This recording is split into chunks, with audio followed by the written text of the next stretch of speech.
30 seconds and counting. Astronauts report it feels good. T-minus 25 seconds.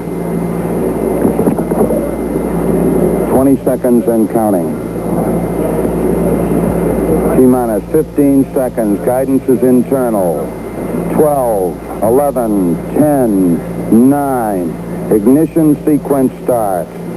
6, 5, 4, 3, 2, 1, 0. All engine running.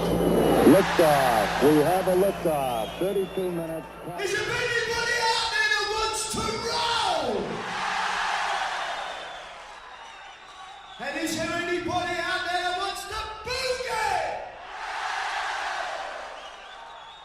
Tonight, live from the Apollo, Glasgow.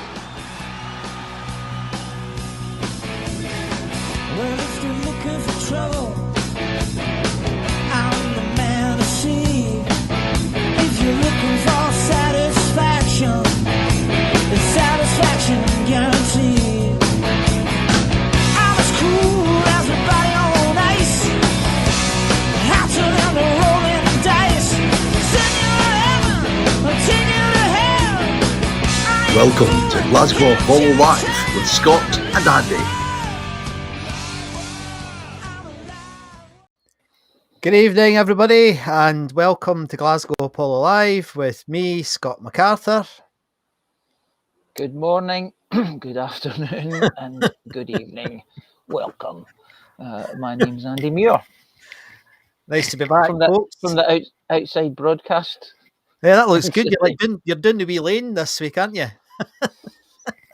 I'm down a backyard. Yeah.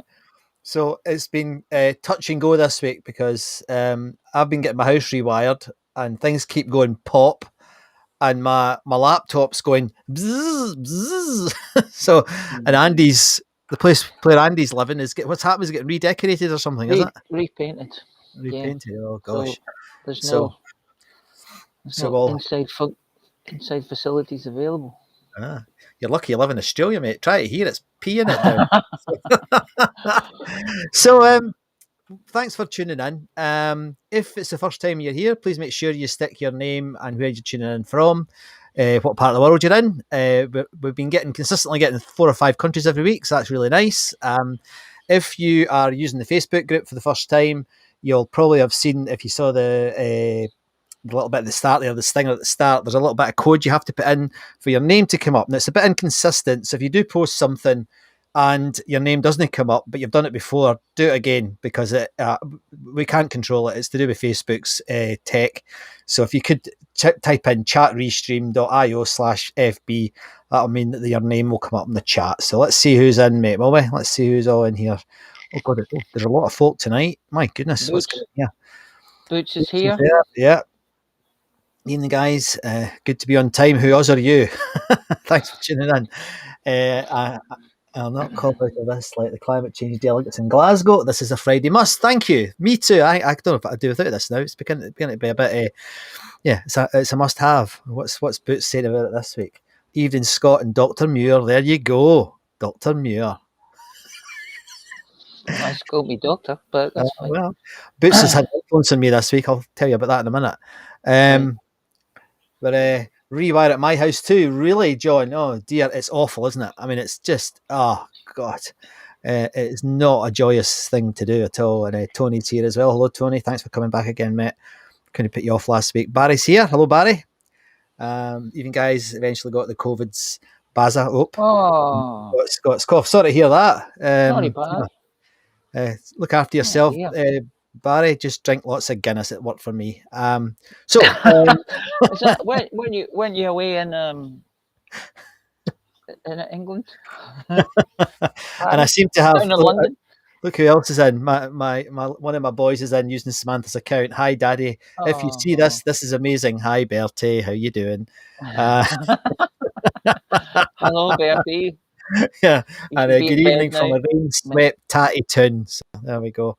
And John, hi John, in bed watching the England game.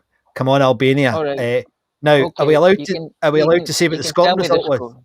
You can tell me the score, mate. I haven't watched it, but yeah. Scotland won. Uh-huh.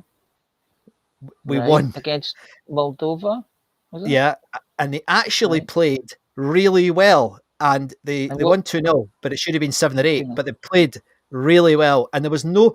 They got a pen. I'll not tell you what happens.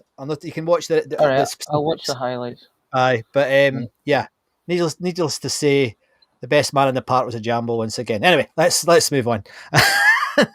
So what you been listening to this week? What have I been listening to? Oh, I have been listening to Queen. Aye, Queen. I listened to Linda Ronstadt last night. I listened Really? to some Rainbow. oh aye, I listened to some Thin Lizzy, Judas Priest. I listened to their just too early again. Some Yeah. Skids, some Triumph, lots of stuff. you're Deal. just reading off the list of gigs, aren't you? That's all you're doing. You're just Well, reading off. I go through that list and then hold on. I go through that list and that's what I listen to. All right, okay. Sadly. Well, I was trying to And be Meatloaf. open-minded. And I think I listened to Meatloaf. I think. Can't go wrong with that. Probably. Yeah. Well, I've been trying to be open-minded again. It doesn't work. But Boots was regaling the gig the Ramones played at the Apollo. So I thought, come on then. So I listened to the Ramones, and they're all right. You know, it's kind of it all sounds like that. That's at the Apollo.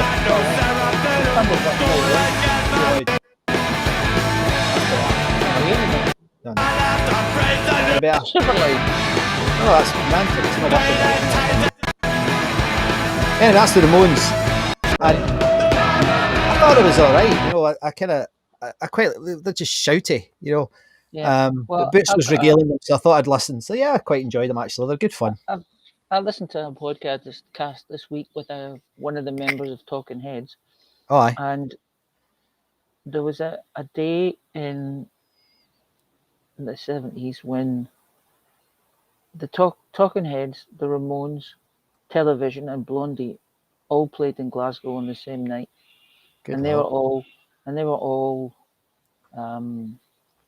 sort of not featured, but they were prominent in CBGB's punks. Yeah. So, and then the guy said, "Oh, what was it like that night?" And he goes, "Well, I don't know about because he was Talking Heads and Ramones played, I think, at Strathclyde Uni." Yeah. And Blondie and Television and Blondie played at the Apollo, and he said that he goes, "Well, I don't know about their gig, but our gig was great, and the party afterwards was excellent." You can just imagine. Yeah. You can just imagine. But That'd be Jordan great. Brennan's saying he saw the Ramones rocket to Russia at the Apollo. I was there. He was there. So that's right. good. It's a good recording. That I mean, there's some. We haven't played much of it on the show because it's got an official release. So quite often they kick us off if we play these things. But they had to go tonight. Didn't play very much. But wait and see. We'll get kicked off. That'll be the next thing. So yeah, listen to the Ramones.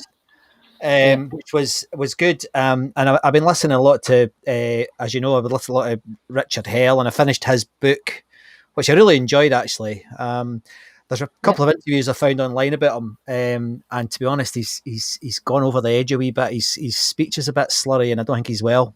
But anyway, let's listen to him, and then because of events, not so nice when we heard that Astro had died from UB40. I listened to a bit of UB40, and I remember them being like a top of the pops act. You know, I never really, Yeah. you know, No, good band.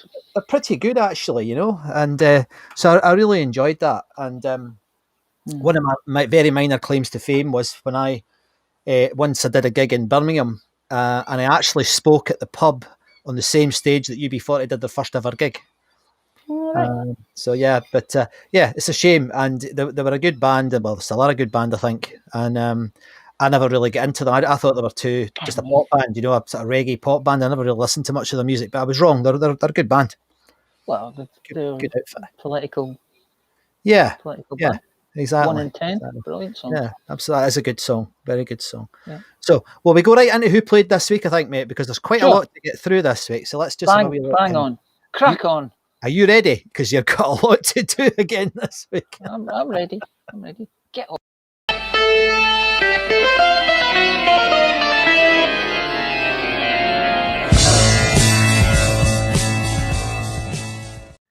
Good evening, pop pickers.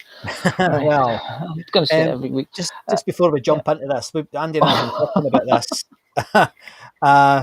and some, there are weeks when there are, is it 70 or something gigs? Was that the most? Yeah, most is 66 or something. 66. So you're talking upwards of 65, 70 gigs, and I think we've had a chat, and I think what we'll do, if everybody's okay, we'll probably start doing a gig of the week.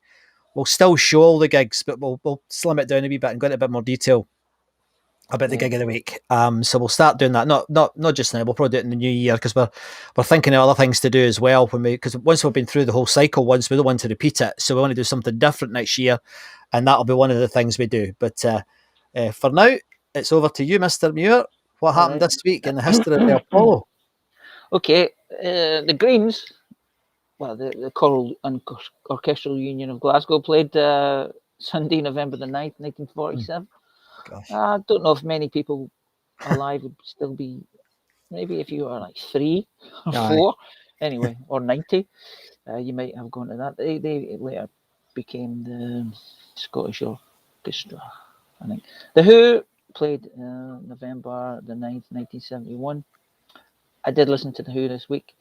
This album for this tour, good album. Who's next, was it? Someone will tell me. Come on, chat, tell me. Fairport Convention, that was that concept album that I wrote about the other week there. About Babacom, about a accused murderer who anyway, it was quite fun. Not fun, it's quite entertaining. It was an entertaining album. It wasn't fun. It was an entertaining album. I'd never really listened to Fairport Convention, and it was a bit of an introduction to them. I don't think the lady singer, oh man, totally losing my mind now. I should take notes. Was there. So that was a Friday, November the 12th, 1971. Alice Cooper and the Fluorescent Leech and Eddie, otherwise known as Flo and Eddie, they played Friday, November the 10th, 1971. This was the only gig that they played. Alice Cooper played in the UK this year, or that tour. I think I listened to him from a gig in Paris like 2 days later, because I couldn't find an Apollo recording. I think he might have had a couple of beers or shots or whiskies or something when I saw them. But I read the review. Derek, ever helpful Derek, posted a review on the Facebook group, and I'd read another one, and it said that it was a really amazing gig. I should have got a little quote from it, but the guy basically said, it was a brilliant gig. He wasn't expecting much, because it was a cold November night. And he'd been late for the plane, or the train had been late, and he was like struggling to get there on time. But he said it was the crowd made the gig. Actually, that's what it was. The crowd were going mental, and they were all quiet in the execution scene. And I don't know if that's a pantomime. They understood the drama and the pantomime of it. Yes. So when he gets killed, and I was kind of he said they all gasped in the right places and everything. Yeah. No one clapped when he died, and it was all a bit very tense. But then, said it was great. Anyway, so that was Friday, November the 10th, 1972. Good gig. Neil Young with Crazy Horse and the Eagles supported with support from the Eagles on November the 9th and November the 8th, 1973. It's a bit weird being outside doing this stuff. I'm out of my comfort zone. Is that the gig where they filmed him outside the central station? I think so.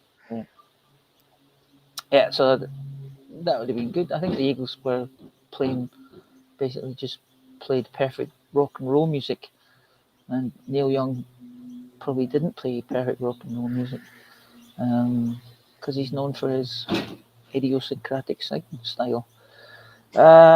You should be a politician. It is. Now, let me just say this. I think what you're trying to say, Fairport Convention, and maybe it's this tour, maybe it was this one that they did the Babacom thing.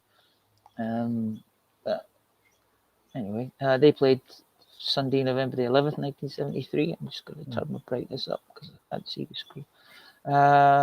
Tom Paxton played November the 7th, 1974. Sorry, Tom, I didn't get around to listening to you. But I'm sure you were great. Queen, Hustler, and maybe Sailor played on Friday, November the 8th, 1974. I listened to this Queen album. I like it. Sheer Heart Attack is a brilliant album. There's a couple of derogatory statements about Queen on the post that I did. I saw that. What's the point of that? It's 50 years ago. I know, just enjoy your night, mate. Yeah. The bass was out of tune. I'm telling you, the bass was out of tune. I'm sure the bass was out of tune. Yeah. Just scroll on. Anyway, I enjoyed the album, and I'm pretty sure that's recorded as well. Some Queen aficionados will tell me that's a good recording. Have you seen Queen bootleg reviews? They get very technical. I've noticed there's a sort of a real cult of them, isn't there? There's a few guys. Get like, oh, I'm sorry, I think you're wrong there. I think Freddie did the C sharp in yes, I saw that. he did to the B7 or whatever. I don't know what. There was one. There literally was one. The guy had time stamped it. You know, this Freddie went for the note but didn't get it. But 3 weeks later, the amateur he got it. You know, it's quite bizarre. Yeah. Quite bizarre. It's good. It's fun. It's good to people. I mean, what are we doing? Exactly. Anyway, so no stones. yeah. But yeah, it's great fun. It's great fun for him. Hustler, I didn't listen to Hustler, and I'm pretty sure I definitely didn't listen to Sailor. Sorry, Sailor. I thought it was funny though that Queen and Sailor and Hustler all were maybe, just I felt a bit weird. Yes. I just kept going, hello, Sailor. I don't know, it was coming up a bit. Going in there. There's always one in my head. In my head. I was going, hello, Sailor. Anyway, Jethro Tull and Jethro Tull and Fanny supported, played each other. What am I talking about? Jethro Tull and Fanny played. This is not going to end well tonight. Tuesday. I know. I don't know what it is. 11th and 12th of November. It's all the fresh air. We've been on this 20 minutes and we've done this. So I don't know about Fanny. Steady boots. I never said anything. Easy. Never said anything. Easy. They were a good band, and there's some good pictures of them on the Facebook group. Was it Susie Quattro's sister or something? It was something like that. It wasn't that, but it was something like that. Maybe. Somebody will tell us, but I remember that. But that had been a good gig. That, and Jethro Tull went through a real hot sort of seam of music back in the 70s. Yeah, they really did well. Well, they were doing. Well, that was when they were doing. Aqualung, my friend. Yeah, brilliant. Ray Stevens. I don't know who Ray Stevens is actually. Played November the 6th, 1975. Who are you, Ray? Come on, chat. Can you tell us who he is? I should have looked him up. I just thought he might be a snooker player or something. I don't know. Just sounds like he should. He's an American. We've had him on before. He's a country and western guy, I think. Oh, is he? All right. I think he's one of them types. They go down well in Glasgow. They love the country western there. The Four Tops played November the 10th, 1975. My research this week was awful. Sorry, people. Sounds like it. I know. Sorry. It's been disrupted. Got your back. Come on, keep going. Yeah. Tom Paxton again. Yeah. You did a. He did. He wrote us an email and said He did. Yes. he said he had. I A good can't time, remember what it said though. No, he said he had a good time, but I think he had to pay to play. It cost him a lot of money. I think that was him. Really? It cost him a lot of money to do the gigs. Well, to fork out and go do the travelling. That. Linda Ronstadt played November the 10th, 1976, with support from Andrew Gold. He wrote a couple of songs for her album of this tour. I've just forgotten the name of the album. Oh my god, that's so bad. Where's your notes when you need them? But I listened to that album. She's great. I love her. She's a really good singer. Yes. And gorgeous girl. Not that I had much of a crush on her now or then. I didn't have one then, but I've certainly got one now. Yes, and Donovan played 2 nights, Sunday, November. Oh, they played 3 nights, but I think it might have been 4. There's a bit of contention about this night. November the 6th, 7th, and 8th in 1977. Oh, a wee bit of Yes going on there. Is this a new feature, a restream where you can do This is stuff the in? things I'm learning, mate. This is Yes on the Apollo stage in 1977. Okay. I had to turn the volume down because it's so twiddly that I couldn't even cope with it. Oh, okay. It's like they're in peak twiddle. Twiddle-tastic. I noticed on the picture. I noticed in the picture from that gig that they had kettle drums in the front. Aye. I'm not sure they used them though because they were down the bottom stage. Yes. So I don't know what Donovan was doing with Yes, but pretty sure they must have liked them to have them on the tour. Mm-hmm. Rainbow played. This was a Rainbow Rising tour. That was 1977, November 9th, 1977. I listened to this album, brilliant album, but they didn't play. I looked at the set list. They didn't play much from the album. Really? So nah, not much. Not many songs from the album. Have a look at the set list. They didn't play much. That'll be Richie Blackhead doing his thing again. Well, it said that I saw some posts on when I put I think it might have been Derek that put the picture up of the ticket and stuff, that he just got divorced that day or the day before, so he wasn't his right. Wasn't his right frame of mind, which probably was a bit cranky normally. Can you imagine it? Imagine if you're in a good mood. Oh, God. Yeah. Well, I did read a thing where he said that he enjoyed his reputation for being cranky, so he probably played up to it a lot. And the support was from Kingfish, who I think had some Grateful Dead members in there. So they gave out sleeping bags and marijuana. Yeah, well, they might have rocked it up a bit for this too. Graham Parker and the Rumour, supported by Clover, played November the 10th, 1977. Now that's a funny gig because I've listened to Thin Lizzy live, and the guy from Graham, the harmonica player from Thin Lizzy, from Graham Parker in the Rumour, comes on and does some harmonica. Right. But when they toured with Clover, Huey Lewis came on and played. Yeah. Yeah, that's cute. I think that's pretty funny. I don't know. Just a bit of a thing. The Runaways played November the 11th, 1977, and they were supported by 999. That's quite an odd combination as well, isn't it? Yeah. Because there's American pop rock with a punk band. With a sort of punky band. Yeah, they were. Yeah. Anyway, I'm sure they enjoyed each other's I bet they did. company. I think Joan Jett's a force of nature. I think she's absolutely amazing. She's terrific. Yeah. Oh, well, was Lita Ford in the Runaways? She was. Yeah. Yeah. So they were, mental. And they were all like under 22 or something. Oh, the big kids, yeah. Yeah. But, Joan Jett's still, she's a monster. I mean, she's an absolute professional. She's one of these, she gets, she's really into the music big time. She's a bit of a savant with rock music as well, mate. Oh, is she? She's something else. Yeah, she's really, really cool. Yeah. Cool. She's still got that shock of black hair.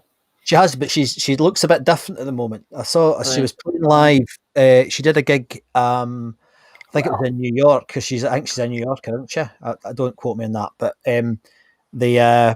she did a gig in a park recently, and she's obviously been enjoying the food during the lockdown because she doesn't look like herself. But she said no, she's like mom, same, But it's just she said she was really bored and she just sat and drank beer. Not Oh, cool. not a bad thing to do. Not a bad thing to do. She's so dedicated. I think she's amazing. I think she's a force of nature. She really is. She's amazing. Well, she's good at what she does. Yeah, she is for sure. Straightforward rock and roll. Thin Lizzy, and I've got the Radiators here, but it's the Radiators from space. The Radiators are a nosy band. Thin Lizzy, that was a Bad Reputation tour. I was listening to that just before it came on. Brilliant album. What? I'm just laughing at Chubby Runaway. Oh dear. I wish I hadn't said that now. Yeah. She was talking about said herself. that? I was actually quoting her. But anyway, I'm sorry. It is quite funny. Who said that? Boots? Some cheeky... No, Facebook user. It's not Boots because he always has Boots after his name. I'll find it. It's McAvee, I bet you. That's definitely funny. That's terribly unprofessional. Yeah, so that Thin Lizzy album, Bad Reputation. Yeah, well, it's a brilliant album. That's great, man. Brilliant. It's a good thing in Classic Rock about it last week, I think, or the week before. Good big long article about that and how they were all getting a bit cranky with each other, I think. Yeah. I think Brian Robertson had he's a bit of a lad, Brian Robertson. Done something to annoy Phil, and Phil had done something. Yeah, anyway, but they came out with a great album. I think they recorded all this stuff. He recorded all this stuff when they weren't there, sort of thing. Anyway, someone will tell me that I'm wrong. This Judas Priest album, so that was on November the 12th, 1977. Mm-hmm. Would have been great. Yeah. You lucky buggers who went to see that.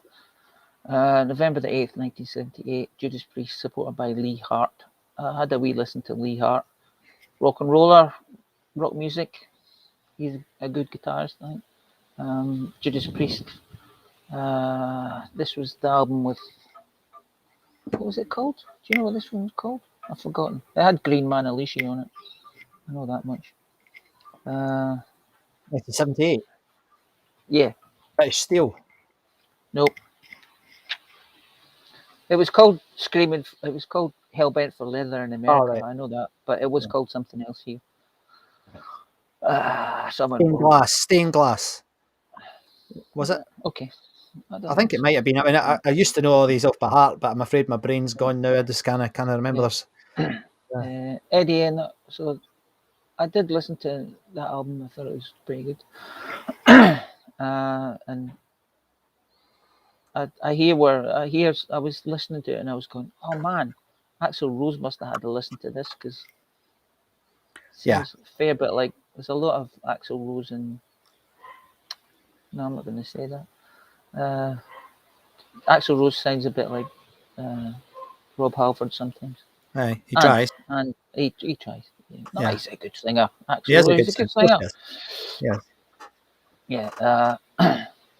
Eddie and the Hot Rods played November the 10th, 1978. Sorry, Eddie and the Hot Rods, but I'm gonna have an investigation of the Eddie and the Hot Rods. Were they a sort of pub rock band? Was that? Yeah. Were they a new? What's that? New wave? Were they new wavy? Yeah, maybe. Wasn't a mass sort of sound.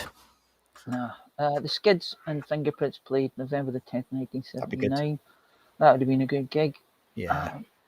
I think I hadn't. When was that? 79. So maybe I'd bought my first Skid single at Adams down the high street. Then I did. That's where I bought my singles, mate. I couldn't buy them anywhere else.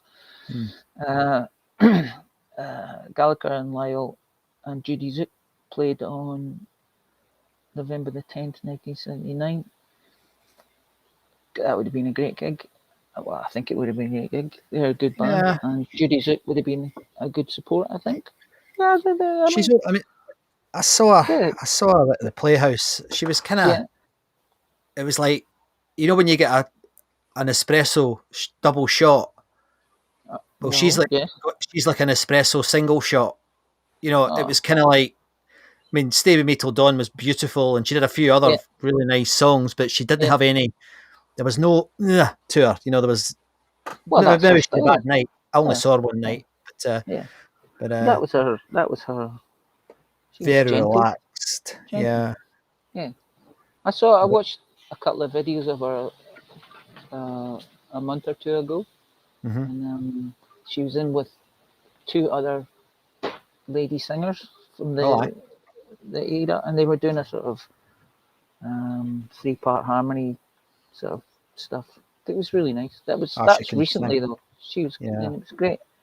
Julia Fordham, I think, was the other. Oh lady. yes, yeah. And I've forgotten the other lady's name, but they were really good. The Buzzcocks and the Things played November the 6th, 1980. Sorry, the Things, I didn't get to listen to you. I've heard the Buzzcocks and I quite like them, but I wish more people would be posting stuff about the Buzzcocks on the group, because I'm pretty sure they're popular. Yeah. Yeah. Good band, actually. Good band. Good pop punk. Good band. Pop punk, yeah. Good pop punk. OMD and the Fatal Charm played November the 10th, 1980.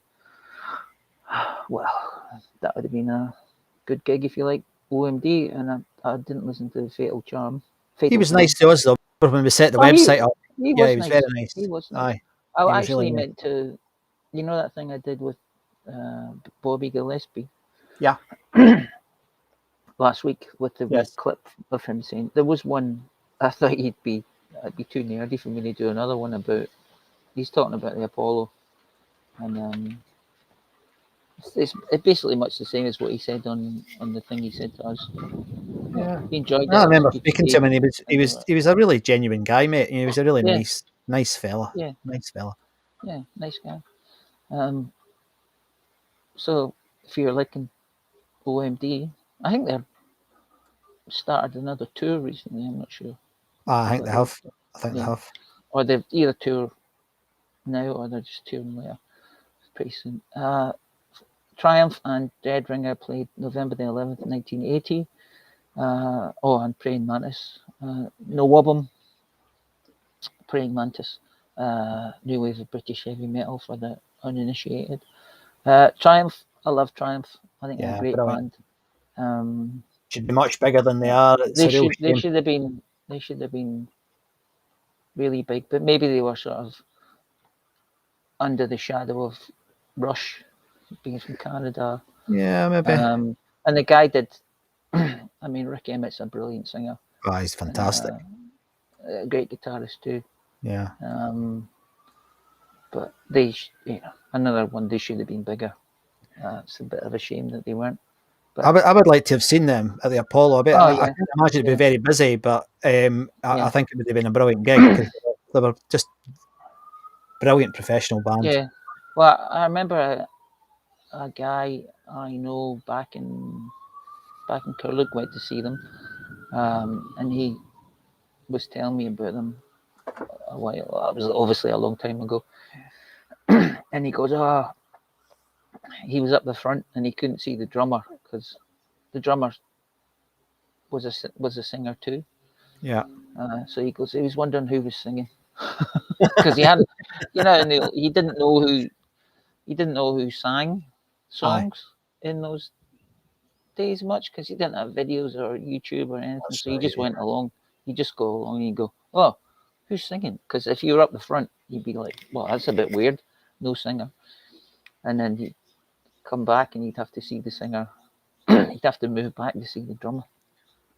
Yeah, that was pretty weird. Chris de Burgh played again in 1981. Move on. Was that Lady Red style? Move on. Was it? Wait, I don't know. I did listen to. This is the one I listened to. This was recorded. This It show was. was That's right. recorded It for was. Aye. River Records. Yeah. Records, and it was all right. It was fine. Okay. All right. It wasn't. It was all right. I mean, Yeah. he's not my thing, but I did listen to it. Yeah. It was all right. It was good. It was good to. Yeah, I thought it was all right. Yeah. Decaffeinated single shot. A stranger came traveling. Spaceman came traveling. See, you're dwelling on it rather than moving on. You're dwelling on it. It's going to give me the dry bolt. That's because you said. I know. Move along, sir. Move along. Gillan and Budgie played November the 10th, 1980. Also Nightwing on that tour. You want to talk about that? Because you like Gillan. I think I said last week, the thing I remember about the Gillan gigs, and I would actually love it as a painting or as a picture, is when he used to come to the very front of the stage with those two big bongos he used to have, and remember he had proper hair, and he used to just play the bongos, and he'd be like some sort of whirling sort of octopus. It was absolutely fantastic, totally iconic. And I remember seeing him in the venue in Edinburgh. His band was called Garth Rocket and the Moonshiners. It was just a name they were practicing, basically. They were just touring under a false name. And he stood there in the venue. You remember the venue? You were there a few times with me. You remember the Thunder gig and stuff. But he's standing at the front of this thing. The bongos nearly got to the roof. They were that tall, great big bongos. And he's standing. It was brilliant. Absolutely just brilliant. I love the guy. It's a shame that he's kind of, his voice isn't the same as it used to be. But yeah, come on, he's getting on, isn't he? So. But Gillan was fantastic. I loved him. Can't write a song to save himself, but absolutely love the guy. Absolutely love him. Well, I don't know. He had the solo albums. Jeez, oh man, Jesus Christ. Well, I guess his lyrics aren't the deepest, but no. What's the one about the? I'm very loud here, mate. Did you turn me up? No, you're okay. You sound okay to me. Oh, I'm just getting echo from you. Oh yeah. Well then I'll turn you down a wee bit. You have the same volume as me at the moment. Hold on. I've turned you down a wee bit. Mutually Assured Destruction. That's a good song. That's a fantastic song. I mean, there was always like maybe one song in each album, and then he had that little spurt when he had the Gillan band. He had some decent writers in the band. But if you listen to the solo albums, there's a lot of them, and they really aren't very good. I mean, they're really not, and I love the guy, but it's a bit disappointing when you put it on and you think, oh, there's all this Gillan material, and it's like, oh God, it's not special, but the Gillan albums were good. The band Gillan, they were decent albums. All of them, and slightly ordered diminishing returns on each album, but they were still good. But no, his actual solo stuff, jeez, oh. Jeez, all right, okay. Somebody's asking if I heard the Gillan album from there, Paul. I think I've heard the bootleg. I'm not sure if I've heard an album. It's probably the same thing, though, isn't it? The Rescue It's a River Records, River. Yeah. So yes, I have, and it's great. It's really good. I think Budgie are a pretty good rock band, heavy metal. Yeah. Did they do the Bread Fan? Was they Bread Fan? Yeah. Yeah, good song. Yeah, good band. Good band. Nightwing influenced a lot of bands. Yeah. Nightwing I've forgotten, but I'm pretty sure that would be new wave of British heavy metal, was it? I think we've seen them actually. I think we might have saw them at the Heathery or something, but I don't remember that. That doesn't mean you weren't there. Come on. Right enough. I do remember having my head in a bass bin. I remember that as well. And Phil Lynott was just there. He was. Anyway, just there. OMD again. OMD, supported by Dead Ringer. Not the same Dead Ringer, but another Dead Ringer. November the 11th, 1981. Probably, they would be doing, was that Enola Gay time? I think so. Yeah. Good song, that. Yeah. Good song. They're a good band. They are a good band. And Gillan again, supported by Spider. We got the guy from Spider contacted us as well. Said he had a great time at the Apollo, He did, aye. and he loved. Well, he loved. I think he just loved Scottish crowds. Oh, they were brilliant. Though. I mean, they really yeah. did. That's they were one like band a I triple did shot. see it. Yeah. That's one band I did see it. Remember seeing it at the Heathery. Yeah, I remember seeing them there. Yeah. Well, I remember seeing them. It might have been there or at the place in Glasgow along Sucky Street. Or Aberdeen. No, I don't think I saw them in Aberdeen. No.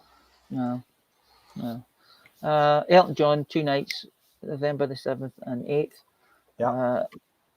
1982. That'd be good. I did listen to that album from that tour. I listened to that album. I think there was maybe one song that I liked on it. Right. Sorry, Elton. You can't please everyone all the time. Nah, he's going to write into the show now and complain that you said you didn't like him. I said there was one song that I really liked. Did I? Okay. That was all right. It was very poppy though. Aye. Guff. But that tour was. I read the tour stats for that. It was enormous. It was 130 something tours. Yeah, he 130 worked day hard. tour. Yeah. And is that the one? And they made an album. Right. So it was 130 odd days they toured. So that's traveling as well. Mm-hmm. And they made an album that year as well. Yeah. And he can't remember any of it. I know. Crazy. Yeah. The Shadows. Sorry, I did listen to the Shadows as well. Guitar. Rock album. I think this was not a rock album, but it was a good album. I think they did Africa on this album. So they generally did covers. There was a couple of songs that Hank Marvin actually sang, which probably shocked. Probably shocked the Shadows faithful. I bet it did. They talk. This Dio gig. Yes. November the 12th, 1983, supported by Wasted. You were there. I was there. Yeah. 3,500 other nutters were there. Good night. Yeah. That was a great gig. I remember just being totally wanting Wasted to do well because I loved them. Yeah. They did. They did. Aye. Yeah. Good band. And Dio did. He's just different class. Excellent. I know. When he comes on the stage and you're like, I was like, that's Rory James Dio. Oh my God. What the hell? What's going on? Yeah. Anyway, it was a good gig. I enjoyed it. I can't say much more about it than that. If you go and find it on YouTube, I think it's on YouTube. Yeah, it's the Wasted are certainly on YouTube from that gig, I think. They are, aye. Alison Moyet. Sorry, Alison, didn't give you a listen. But she's just done. Good. She's a great singer. Aye. She's just done a tour and she's got a shit hot band and her voice is fantastic. It's even better now than I think it was back then. Right. And bloody hell, she's good. If you like that sort of music, it's not my sort of music, but I do really get that she's a good singer. You know, she can really sing. Alison Moyet. Yeah, I think she wrote to us as well back in the day, didn't she? I'm sure she did. Did she? Oh, yeah, I think she did. Maybe you're getting her and Hazel O'Connor mixed up. No, I don't think so. I might be. You never know. If Alison Moyet was not around now, but she is around now. But if she was around, if she's starting now, she'd probably be like Adele. Aye. I think. Yeah. That's possible. Same kind of vibe about them. Yeah. Yeah. Or maybe Alison Moyet's a bit more. I don't know, punk. Yeah. Alternative. She had an edge to it, didn't she? I mean, certainly early on she had that. She got quite vanilla towards the end, but she was certainly, her younger career was pretty good. No, she's good. I listened to a couple of interviews of her. She's a good lady. Yeah. Clever. Meatloaf played November the 10th, 1984. I'm not sure if this actually went ahead or it was postponed. Which one? The Meatloaf gig. I think I was at it, mate. You're always at it. Well, that was good. That was quite quick. Well done. Yeah, I think that was at it. Yeah. I think it was. Was that not the Yeah. gig with the motorbike? That's every gig. No, it's no the big Mac Loaf and the motorbike. I remember that. I think that was Oh, that gig. okay. It was either that or that was in '85 because I think Meatloaf was the last gig I saw at the Apollo. Yeah, okay. In '85, but I wasn't sure if I went to see him twice or not. Feels like I went to see him twice. yeah. Or maybe it's just because the show was so long. No, you did. You did. Did I? I must Yeah, have. you did. Yeah. And Nick Kershaw and Scary Thieves played November the 11th, 1984. I heard Nick Kershaw the other day on the radio. Yeah, he's still going. He's quite good. Oh, it was wouldn't it be good? Good wee rock song, that. Yeah, That's a he great song. got quite proggy as well at one point. He writes quite a lot of quite interesting lyrics. Right. Well, Well, I'm not sure he's a I singer. like that. Yeah. Well, there's many rock bands that don't have a singer as the singer. That's for sure. Difficult. Nah, he's a good. He did well for, he's a good singer, but he's anyway. He's not quite my cup of tea now. What do you call him? A front man, not a singer. Yeah, Billy Dave He's Lee a Roth. singer. He is a singer. He Aye, is a singer. well. I was being disingenuous there. Ian, you're a great singer. Just in case he's tuning in. Just in case you're tuning in and you're gonna, mate, you're great. Honestly. Who's You've asking? done well. Did Scheme ever play the Apollo? Who's asking that Yes. question? Who's asking that? Who's asking that question? Okay. New member, perhaps. Yes, they did. They were the old. www.glasgowpolo.com. There's a section on there that'll tell you most of the bands that played there. Sometimes we update it regularly because new bands come and new bands go. What we should do though is we shouldn't just dismiss it because this is probably a new member, and I think we need to say that. Sorry.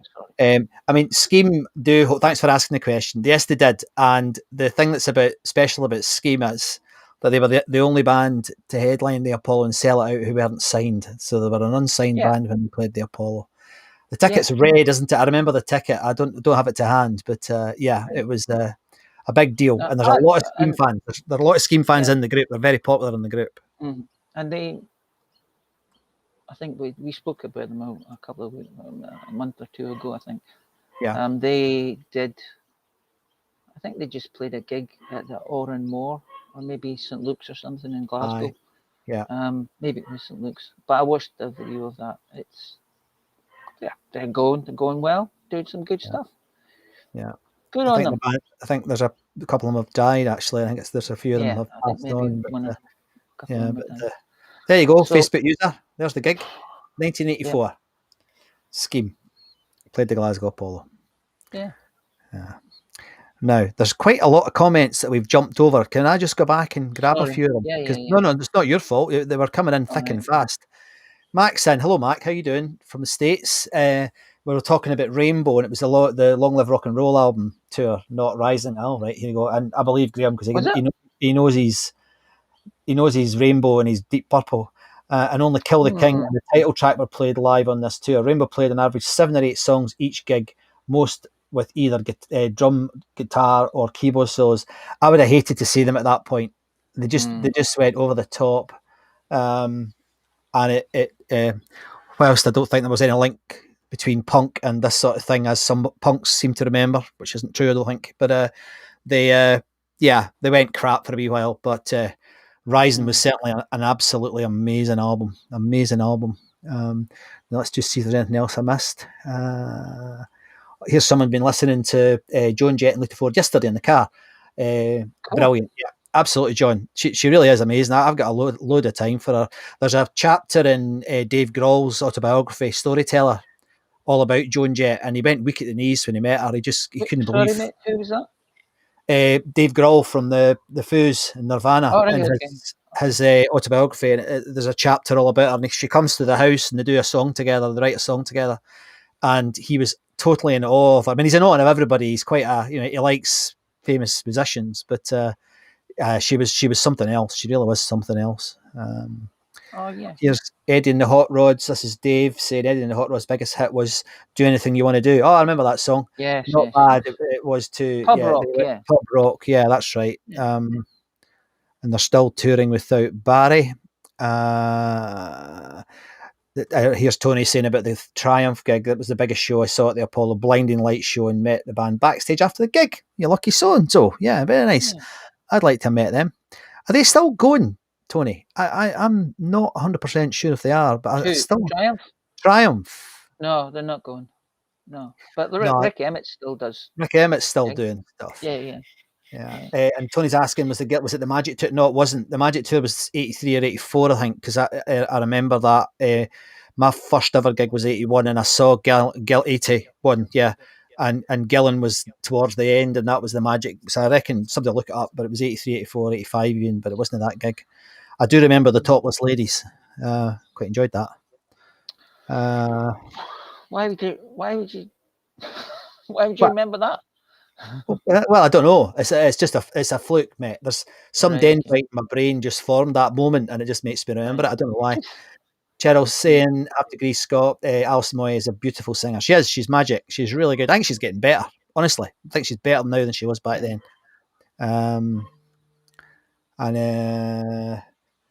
Sadly, even Alice Cooper's version was far superior to Gillan's Diary. What is Gillan doing again? Is this Boots again? Is it? It sounds like Boots. What version of what?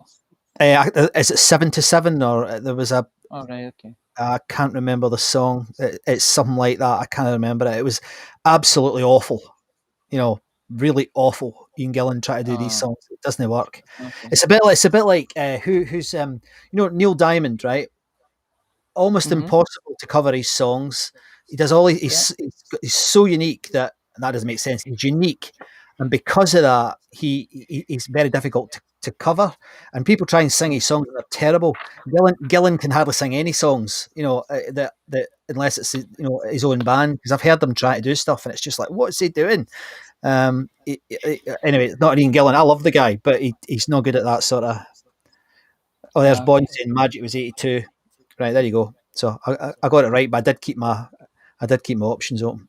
And as far as I know, Willie Potts played in some Scheme tracks. Did he? Oh, did he? Oh. Didn't he know that? He's kept that secret. Yeah, that's very good. So thanks, folks. That's brilliant engagement there. There's a load of good bands, and well done, mate. That was amazing as always. And there's a load of good gigs there, loads and loads of good gigs, and there's a lot I'd like. Gigs. Too many. I feel. I think I spoke to you when I said it. I feel bad that I've not listened to every band, but it's a lot of bands, man. It's a lot of bands. I know you just lie around and do nothing all day, but I mean, even if you listen to a track from each band, you still wouldn't have it done. Yeah. Well, if Yes were on 3 times, that would take you a week. Just to listen to 3 songs by Yes. So no, I don't. I guess you have a break. So thanks, folks. That's brilliant. I really enjoyed that actually. Let's have a look at what else now. What will we do now? I think what we should do is just have think about what happened to the socials, because you got your book about the socials. Well done. Is that organised?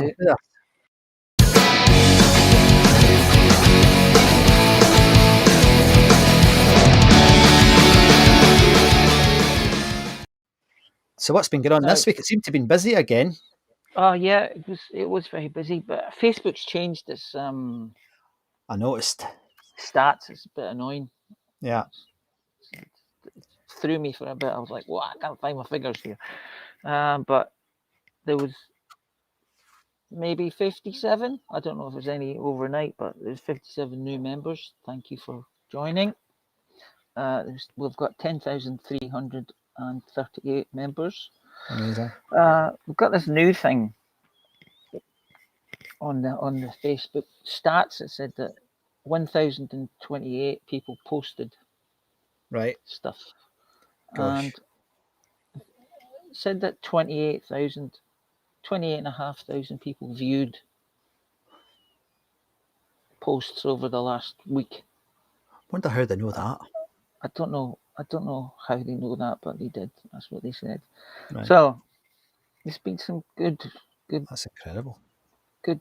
I don't know how that happens. The figures were way off from what I was looking at. But anyway, they must know what they're doing.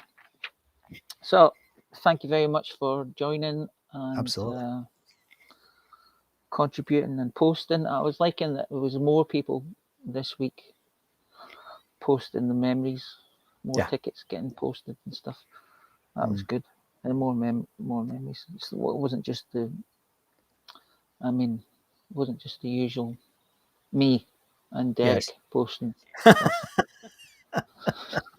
Oh, Derek's been really good. This Derek McAdam, thank you very Some much, great Derek. stuff. You've been very good this week. Yeah. He's doing a great job. He does great. Keeps me up to speed about stuff as well. Yes. Yeah, good man. So thanks everyone for that. It was good. And I want to just break slightly with tradition here. I'm going to play a piece of music now because it seems to be appropriate. One of the gigs that it wasn't this week, but it came up a lot in the group because of what Derek was posting, and it was the classic Mott the Hoople gig supported by Queen. And Oh yeah, this is actually the Queen set list is available on YouTube. There's actually quite a decent recording of it. So I've actually got a snippet of it. So I'm going to play that because I think it's worth listening to. And you can hear how the band changed between then and when they finally ended, 20 years later. But it's a rollicking recording. If you've not heard it, folks, it's if you go into our Facebook, not Facebook, our YouTube site and have a look on there. There's the address on the screen. It's just youtube.com/Glasgow Polo Live. You can listen to the whole thing. And apparently there's one track missing from the gig that they did. I can't remember which one it is, but there's one track missing. But I'd quite like to play this now because I think it's pretty good. And I think it captures Queen really, really visceral and something that they didn't achieve in that bloody film they made about them. This was one rock band, quite an outfit. So here's Queen supporting Mott the Hoople at the Glasgow Apollo.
bloody brilliant.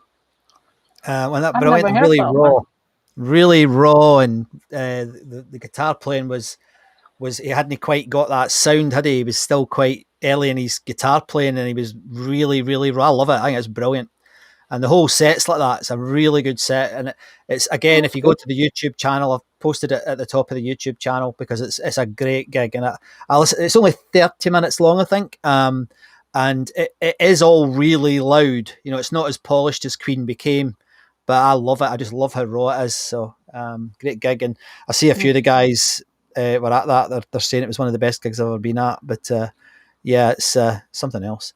Somebody mentioned, who is it? Ian has just mentioned, and I must apologise. I forgot to mention this. Graeme Edge, the drummer from the Moody Blues, passed away yesterday. I think he was 80. And yeah, they did play the Apollo. How many times, I don't know off the top of my head, and I haven't had time to look at the website. But they're a good band, the Moody Blues. I always particularly liked the singer. I thought he was amazing. The singer, he still is actually. Oh, yeah. Unbelievable singer. But yeah, it was very sad to hear that he gone. But he always had a big smile on his face, that guy. Every picture, if you look on the internets, every picture you see of him, he's got a huge smile on his face. So I think he was a happy man. So thanks for reminding us of that, Ian. I'm sorry, I forgot. That was my fault. I forgot to mention it. I read it yesterday and I thought, oh, must mention it, and it out my head. So that was it. I hope you enjoyed that. We certainly did. It was great to hear Freddie and the boys blasting out like that. So let's do the best bit of the show.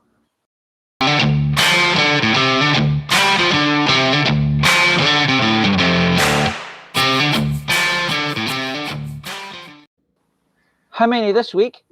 None. No. Come on. I'm going to tell my own story tonight because All right. on Monday it's 40 years. Can't get my head around that. On Monday it's 40 years since I went to my first gig ever. How's that possible? I don't know, mate. Don't know. Are we like 15 or something? I know. Oh, Jesus. And the first gig I was ever at was Judas Priest in November 1981, and supported by the German Nutters Accept. And for me, it was one of those moments that, although I can't get my head around it, Andy, that it was 40 years ago. I can't get my head around it. The first thing I would say about it is I don't know how I got out of the house, because I was I don't know. I don't know. I don't know how I managed it. My dad. You said you were going to the BBs. And actually, I remember trying to tell my dad one night when we were going to the Heathery Bar, and I told my dad a lie. I wish I hadn't, and he sussed it out in about 4 seconds. And it was like, and I'm a rubbish liar, so it was like, oh dear. Anyway, I remember this. How old were you then? What, for the Heathery? Yeah, must have been 16, I think. Well, if you were 16, I was 15. You were 15. But you were a rogue. And I just like to get out of the house, mate. That's it. Aye, well. Anyway, were you at that Judas Priest gig? I don't know if you were. I can't remember. No. I went with. Do you remember that? Steely. Do you remember Ian Steele? Yes. Yeah, I do. I met Steely last year when I was in Scotland. We did. We were. I was there. We walked past them. That's right. Yeah. And so I can't remember how I got to Glasgow. I've been racking my mind, and because there was only 2 or 3 of us there, I think Kenny Harvey was there as well. I think one of the dads probably gave us a lift in, but we're on in the circle, and I got my ticket out somewhere. Is it? What have I done with it? No, it's not there. It doesn't matter. But so I think we were in row G. I did look it out. I know I've got it somewhere, but anyway, it doesn't matter. And I remember sitting there, and I was terrified because I was only 14 or 15. I really didn't know Glasgow very well. I only went with you and the guys to Glasgow, basically when we'd go to the record shops, wouldn't we? And then we'd go home, so that was it. We didn't do much in Glasgow. And here I was in this. We got a lesson. Yeah. Yeah, This, that was it. HM was HMV as well, and then that wee cheap shop down the bottom of Stocky Hall Street. I remember that one. Yeah. But I remember going in there, and obviously sober, and we're sitting there, and I had never, ever, ever heard an Accept song or a Judas Priest song. No idea. And I only went because of peer pressure. I think somebody had said, "Oh, you need to start going to gigs," and I was a wimp, and I think I just thought, "Oh, okay." So I went to this gig, and on came Accept, and they had like I'll never forget it because I mean they are not a band I listen to, but I remember them coming on covered like leather and spandex and long. I remember it as white hair or silver hair, and they started to play this absolute racket, and they're as subtle as a bucket of chips, chucked over. They're just not subtle at all, and Yeah. I was mesmerised by the guitar sound. I remember the guitar sound and thinking, this is amazing. How are Judas Priest going to beat this? Jesus Christ. And of course, I had no idea. And I'm sitting there and I'm thinking, my God, that was stunning. I think I've just seen the greatest band I'm ever going to see in my life. Yeah. And then there was a little intermission as usual. And then I remember that. I can't remember the song, but it was probably something like Doctor Doctor or something played. And the whole place started to get up. And there's all these big guys, all the big boys, And I'm and they're all standing up in the stalls. And I'm peering over because I was up in the circle. And anyway, the lights went down. Both on came Judas Priest. I mean, one of the philosopher guys I like calls it a mindgasm. I think I had a mindgasm because it was just totally sonically blew my frigging head off, and I loved it. The bits I remember, because I mean it's a long time ago now, but I remember the two guitar players standing at one side of the stage together. Kiki Downing and the other guy, I've forgotten his name, and unbelievable how they were. It was almost like watching I mean, this is how young I was. It was like it was precision, that it all looked like it was all choreographed. It probably was, Yeah, it probably was choreographed. But then Rob started to sing, and funny enough, you mentioned it earlier when they did Green Men Alicia, and I didn't know it was the Fleetwood Mac song. I had no idea, right? When they did Green Men Alicia, that was it. And neither did I for a long time. Did you not? Oh, right. Okay. No, I was like, well. How would you know if you didn't know Fleetwood Mac? Oh, no, exactly. Well, exactly. And you're just listening to Judas Priest going, listen to that. You go, oh, I like that Judas Priest song, Green Man Relations, and what some old bloke who's 18 was like, shut it, mate, that's a Fleetwood Mac song. But and then the other thing, they did rumours. Another thing that was. To know.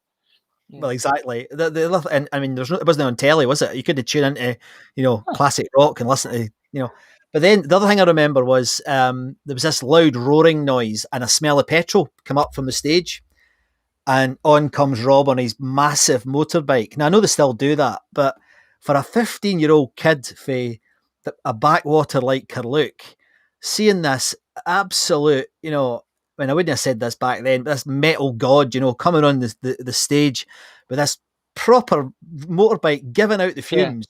There would no way get away with that nowadays. And I was like, my God! But then the constant, the noise of the guitars, the thing I'll never forget. I mean, his voice was soaring and incredibly brutal and powerful. But it was the sound of the guitars, it was the sonic experience rather than the visual. But I do remember when there was quite a big light show. And it was just amazing. It was amazing, and it was only I think about 3 weeks later that we all went to see Iron Maiden.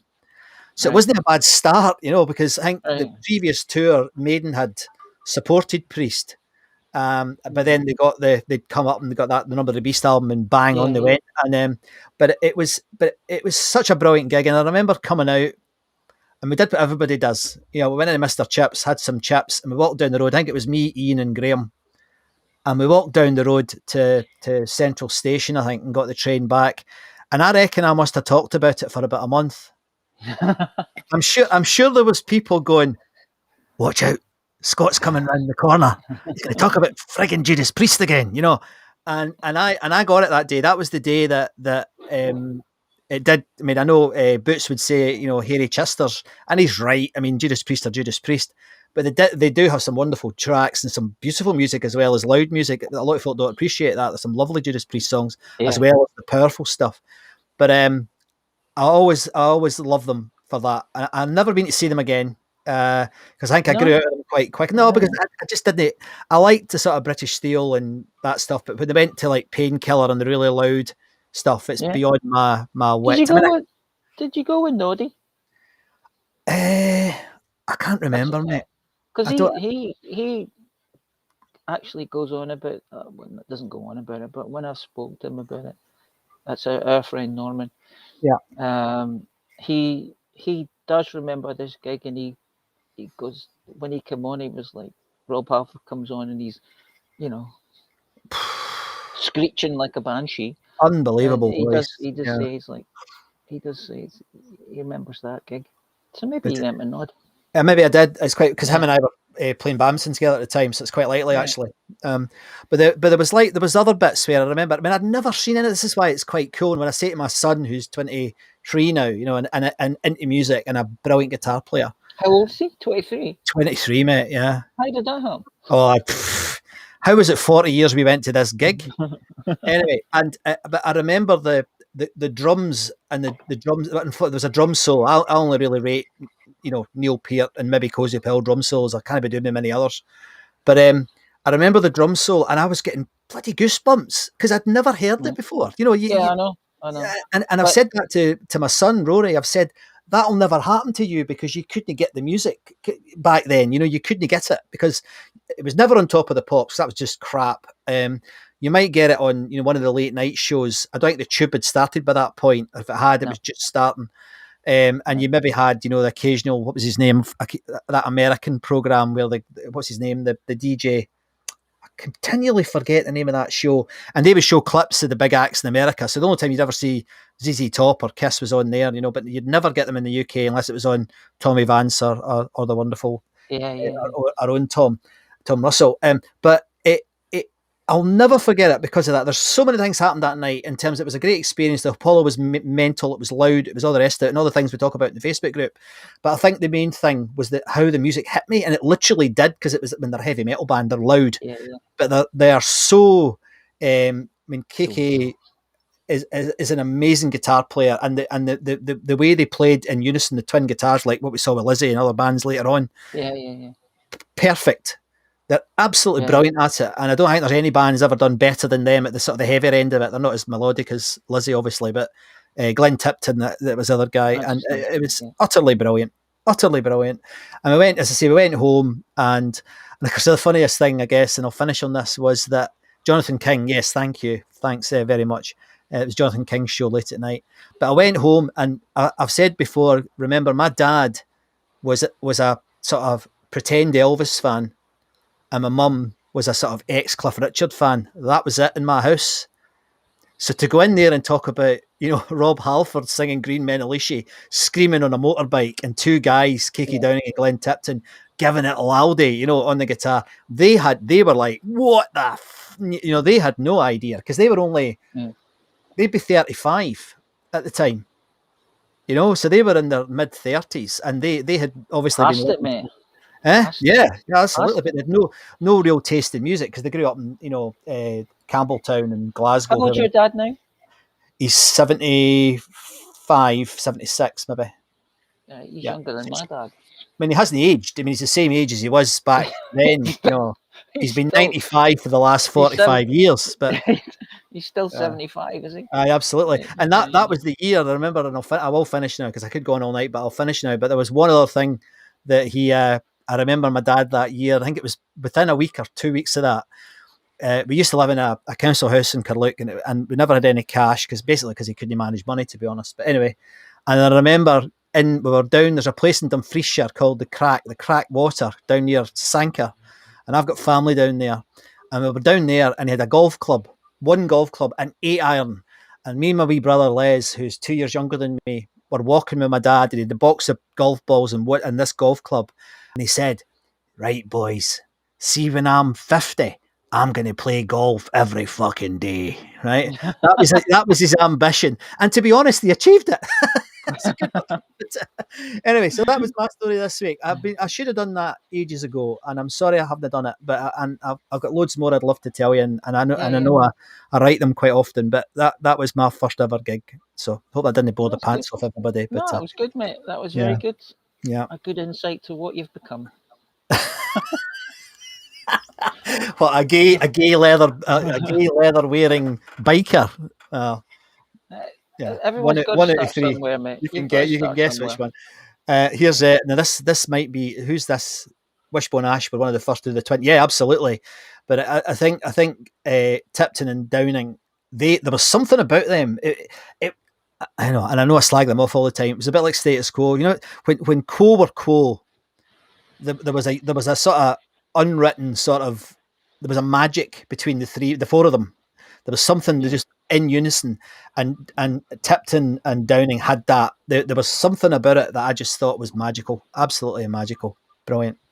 Entertainment USA, yeah, boy, and that's the name of the show. Yeah, that is the name of the show. Oh, I totally forgot about Yeah, that. yeah, and with a pretty girl. So, guys, if I can do it, you can do it.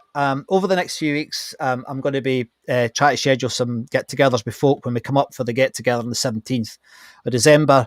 You can tell your own story about your first gig. That's the easiest way to do. Just remember a specific gig and talk about it. Don't talk about anything else.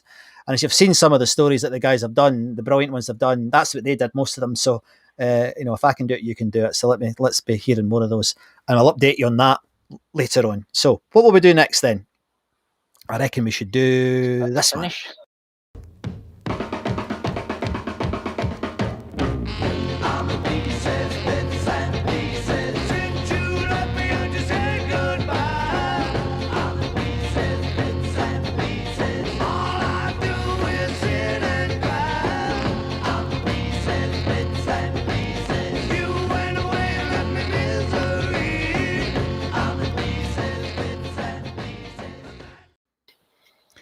So this week, again, we've received a couple of pictures of bits and pieces, but I just wanted to update you on something that happened to me, actually. I've got a mate, and I think I've mentioned him, certainly on the Zoom calls. He lives in the same village as me. His name's Billy.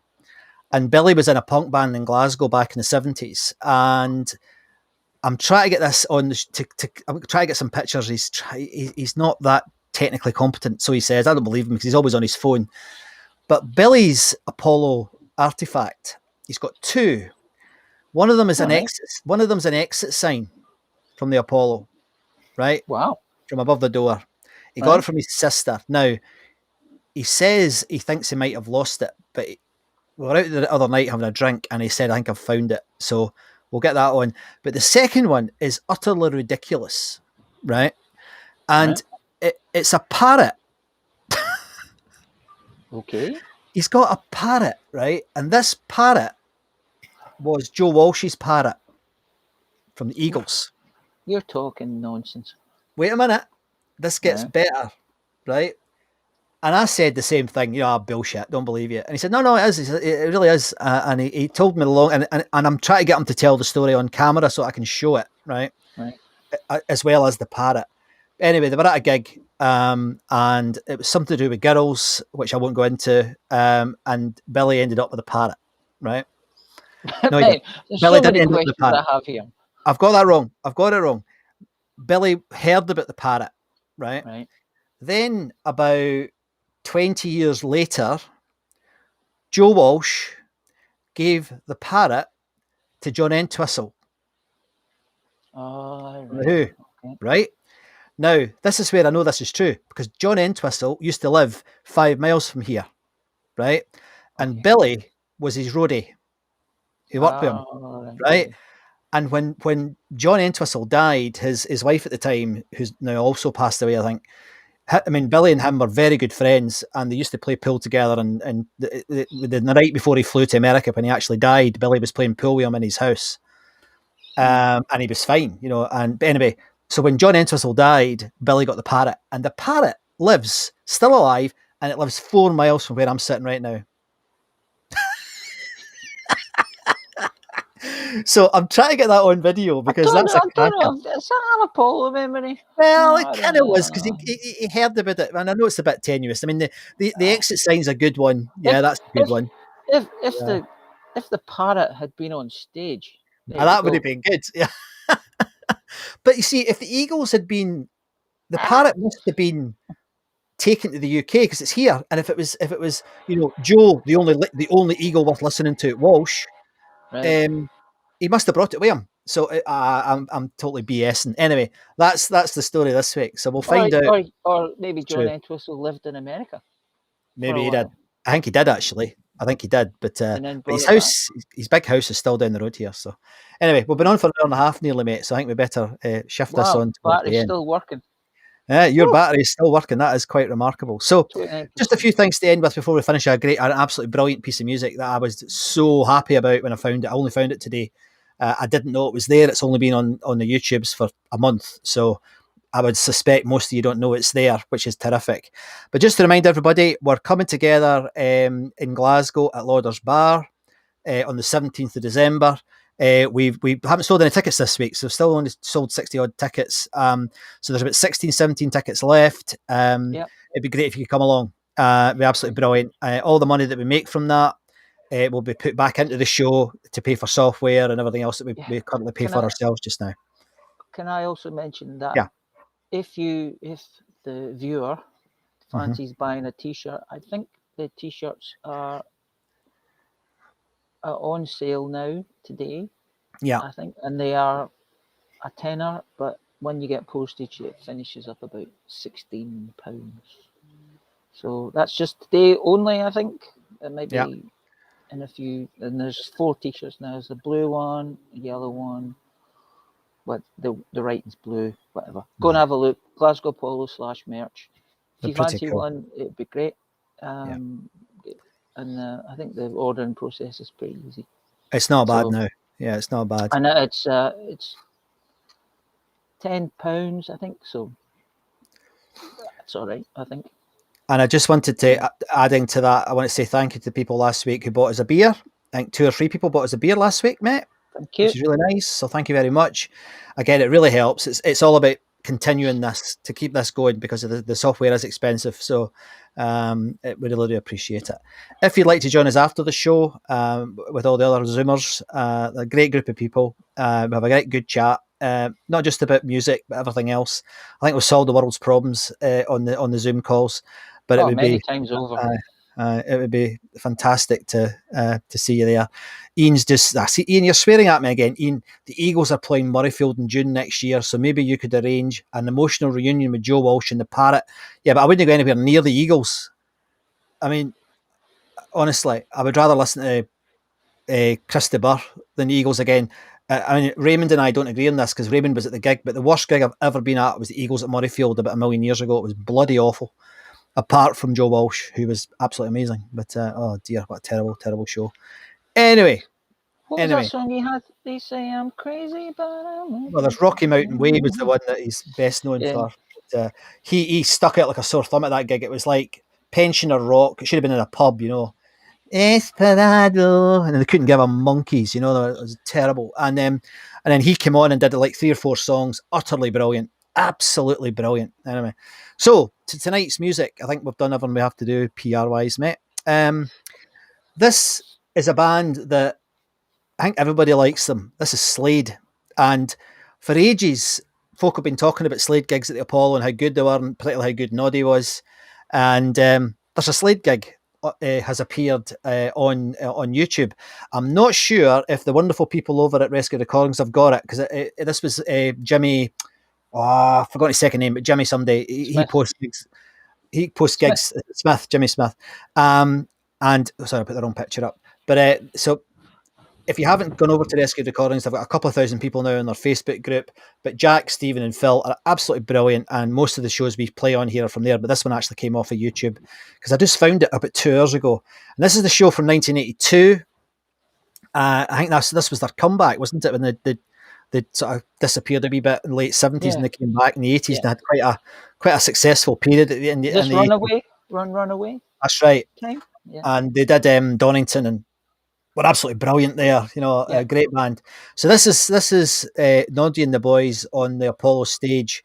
And as I quite often do, Andy, I pick the first song because quite often the way the bands come on is something that helps you remember that night if you were there. So this is Slade at the Glasgow Apollo in 1982.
Welcome, brethren, to the evening service. For what you are about to receive, may the Lord help you. Hallelujah! Hallelujah! I've seen the light. I've seen the light. Glory, hallelujah, honey, I'm on fire.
Thank you very much.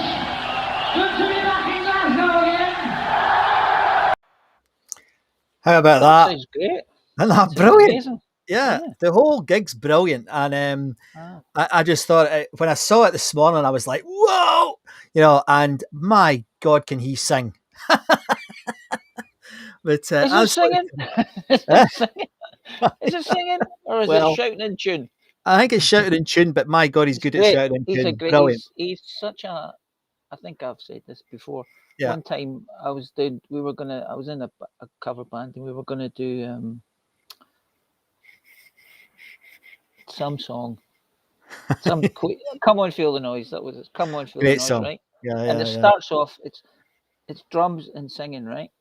And it's dead high, right? Yes. So I think I've said this before. So I just come in and no reference, no or anything, and I just said, yeah, I was just singing, "Come on, feel the noise, girls," and then the Yeah. keyboard player, who's as keyboard players are well known to be, they're very pedantic about their note choices, Yes. and they're usually the musical director in a band. He said, Yeah. I don't think you're singing that in the right note. I was like, sorry, mate, I don't have perfect pitch, and you haven't given me a note to reference it from. And anyway, Yeah. I can't sing that high, so Yeah. just trust me. Yeah, no, he is a good singer. He's a great He's a singer. really good singer. Yeah. And the consequence of finding that this morning, I went as a wee add-on that one of the, I think you could even argue the best ever music film is Oh, yeah. Slade in Flame. It is a brilliant film, and Have you it got it? it's on YouTube, mate. It's on the YouTubes. Is it? All right. Yeah, I've got the link. Hang on, I'll show you. I'll share it in the chat, and it's only a TV version, so it's not full screen or anything, but it's good enough to watch. Okay. Like, you know, Cool. but absolutely great. In Flame. If you've never seen it, I won't tell you what it's about, but it's not what you. If you've never seen it, it's not what you expect. It's not one of these cheesy band films. It's a brilliant film. And the drummer features quite seriously in the film. That's all I'll say. But it's a terrific movie. It's a really terrific movie. So guys, I hope you've enjoyed that. That was an hour and a half again this week. I think Andy did well to keep that under 3 hours. I'm just gonna. Can I say hello to Yeah. my mate Deirdre in Ireland? I think she's watching. I'm not sure if she is. Fab. But, hello, Deirdre. Hello, Deirdre. Nice to meet you virtually, digitally. But so if you want to join us over on Zoom, the address to do that is on screen just now.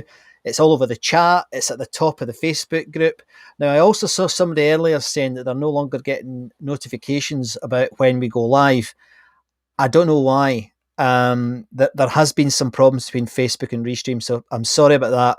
I will ask Restream about it. I don't think I can do much about the Facebook side, but if I can do anything from the Restream side, I'll get it done. But I can't promise anything, so I'm really sorry about that. But every week, 9:30 on the dot, we go live. That is our drum beat. And then 12 o'clock every Sunday, we have a replay. So you've got your main show tonight and a Friday at 9:30, and then every Sunday at noon, we do a replay. They're the main things. There's another few things we're thinking about doing that Andy doesn't know about yet, but there might be some other things happening. We're thinking about it. Yeah, we are. I'm talking the I royal don't we. know about it. But at the moment, we've not talked about it, so I better not say what I'm thinking. But there's a few other things up the sleeve here that I think Andy and I might be thinking about. Zoom link, and I've put it in the Zoom. I'll put it in again. Look, I'm going to do it. Andy, have you got the Zoom link handy? Hang on. Actually, I have. I've got it here. Hold on. There's definitely issues with compatibility across the platforms. It's a real pain. I'm sorry, guys. Right, here's the Zoom link in the chat again. Yeah, the royal we. You're quite right, man. And I'll put it. That's it in the chat, and that's on the screen. That's the Zoom link. If you can't find it and you're on Facebook's, DM me and I will send you it. Now, James McAvity is already on it because I get a notification when people go onto it. So he's already waiting. So if anyone who's scared of, if you've never been on it before, don't tell him what your location is, right? Because he'll stalk you. Right. So my name is Scott MacArthur, and you've been watching and listening to Glasgow Apollo Live. And my name is Andy Muir, and I have 15% battery. We did it. And thanks for the feedback. Cracking show, guys. That's brilliant. Thanks, Cheryl. We'll hopefully see you in the Zoom. There's a few bit of catching up to do, I suspect. So, all right. Good night, everybody. See you next week. All right. See you later.